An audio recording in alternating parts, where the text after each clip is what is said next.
Đạt cái lịch nó giới. Vậy.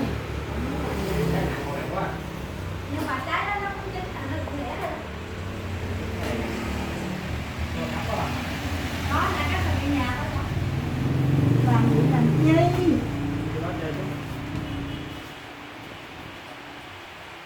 Trái đó nó không nó đẹp chứ nó không ngon bằng cái trái nhỏ.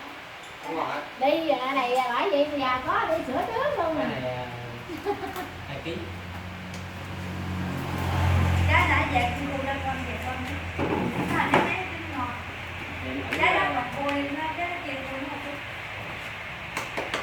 Đó là kinh nghiệm cái dừa. Cái đó mình làm thử vậy. Đây nè trái đó cùi được như vậy. Cái này chưa được chưa có không? Ngon không? Nhưng mà nó bọt nhiều rồi. Cái này chắc là lấy. Hai giờ nó thành không? Để nó tê Không. hả? Cái này chưa. Là chỉ lựa những trái nào hay cũng mắc mắc hết trơn. Mấy chị chuyên gia lựa có khác. Chị nó được quá.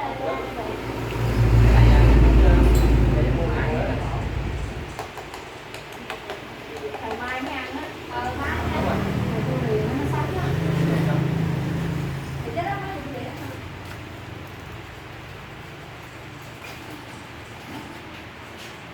Này nó có trái là thơm Con thơm. trai Thơm chưa? sáng bây giờ cô mời tắt rồi đó con. Cô về cửa cho quá trời. Bọt bọt gì không thấy ngon, cái khui thơm mà muội.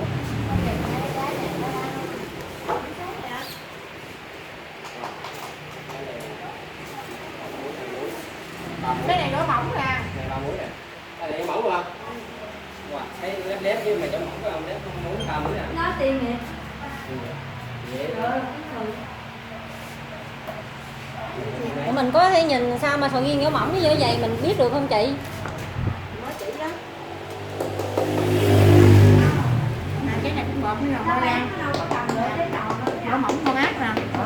Bọt bọt gì là mỏng đó. Gõ nghe biết. Để chị gõ nghe biết này. Đủ Ngon quá. hả? Mấy cái đủ đi. Hả? Kìa lấy cho nó đi.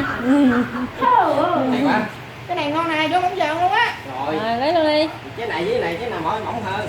Cái nào cũng ngon cho lấy 2 trái ở đây. Để có lấy trái kia gọi. Em lấy trái đây nè. lấy cái nước kia cái gã nào không ngon. Đó khen. Lấy nước kia. Thích cái nào ba thích cái nào. Rồi, Kệ lấy trái nó đi.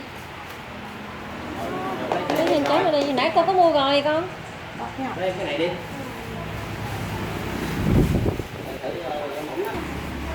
Cái đây viên nó ở trong. Để cho cô lấy miếng bắp. Để trong đường để trong để giữa. Lấy miếng bắp rồi. Căng 2 trái cộng lại cho nó dễ cho nó lẻ lẻ. Đúng Cái rồi. lại 3 kg cái này nhiều. Cái này nó 2 kg mấy đâu nó 2 kg Mắc trăm 6. Giờ 2 kg 6 rưỡi gì đó. trăm bao nhiêu. 2 kg 7. 7. 7. Đang tính là ký lại. Thôi. Là 5 kg.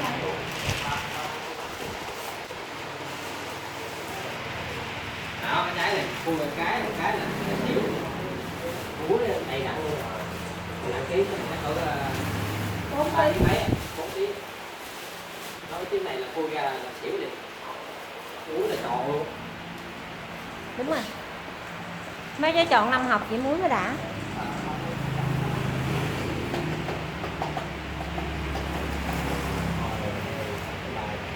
Rồi tính tiền. Rồi tính tiền em đi chị.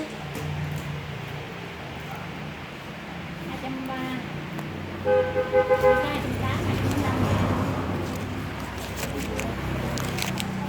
285. Rồi em để tiền. 285.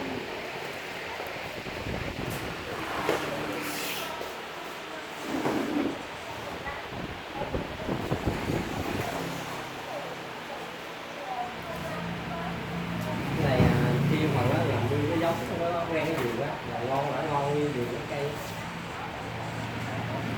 Rồi là có thành nó la nữa kìa, đã thành nó khùng quá kìa. Tới giờ cái gì? Dạ, giá này tới giờ. Giờ này chưa tới mà ha. Trời ơi, mấy cái trứng gà đó làm thành còn 5 giờ nữa mà. Rồi mình mua thì Miên liên hệ điểm mua bán sầu riêng Sĩ Gia Lẻ, Úc Chiến và Bãi Bảy ha quý vị. Ở ấp Nhân Ái, xã Long Điền nha. Ấp Nhân Ái, xã Phong Điền.